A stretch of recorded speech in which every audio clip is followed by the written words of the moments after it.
હાલ જ્યારે તળાજા નગરપાલિકામાં ભાજપની બોડી બેસી તેને ઘણા દિવસ થયા ત્યારે તળાજામાં સાફ સફાઈના કામ ચાલુ કરાયા છે।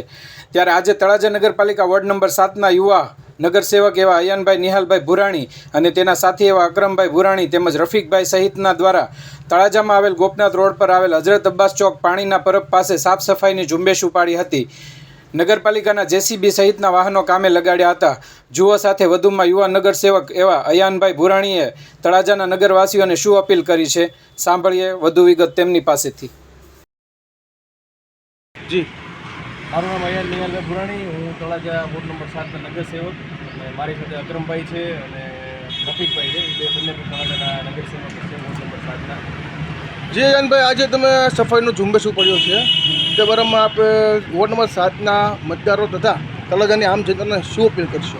હું તો તળાજાની આમ જનતાને પહેલાં એટલું અપીલ કરીશ કે નગરપાલિકા રોજ સાફ કરાવશે અને તમે રોજ કચરો નાખશો ને રોડે તો તળાજાની દશા આજે એની કાલે એની પરમ દિવસે ક્યારેય સુધરશે નહીં। તમારે જાગૃત થવું પડે। સવારે ગાડી આવતી હોય તો એ ગાડીમાં જ તમારે કચરો નાખવો જોઈએ। પછી તમે રોડે ચાલ્યા જાઓ અને કચરા પેટીમાં તમે કષ્ટ નથી લેતા, ડસ્ટબિનમાં કચરો નાખવામાં આમ હાઈલા જતો હોય આપણે અમે લિટરલી હું પોતે જોઉં છું, આમ હાઈલા જતો હોય તમે બાઇકમાંથી આમ ઘા કરી દો જેટલા કે ઘરની બહાર આવે બીજાનું તો આપણે એમ કહે કે માણસ પોતાના ઘરની બહાર તો કચરો નાખે, આપણે પોતાના ઘરની બહાર કચરો નાખીએ। પછી આપણે એમ કહે કે નગરપાલિકા આમ નથી કરતી, નગરપાલિકા તેમ નથી કરતી। નગરપાલિકાને બધું કરવું છે પણ તમારે બધા સાથ સહયોગ નહીં આપો ત્યાં સુધી નગરપાલિકા કાંઈ નહીં કરી શકે, કાંઈ એટલે કાંઈ નહીં।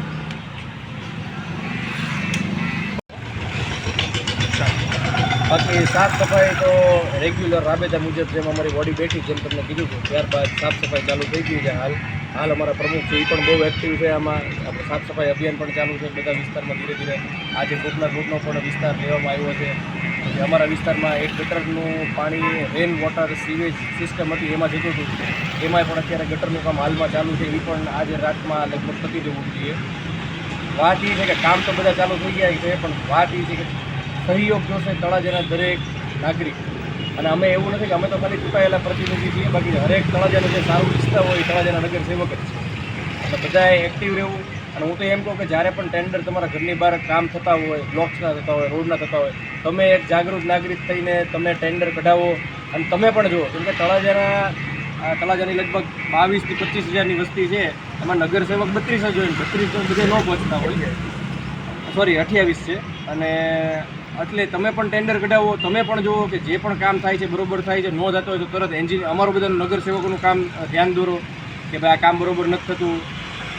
તમે એક્ટિવ થશો તો જ ગામનું સારું થશે। અમારે તો સારું કરવું જ છે પણ તમારો સહયોગ સૌથી પહેલો અમારે જરૂર પડશે।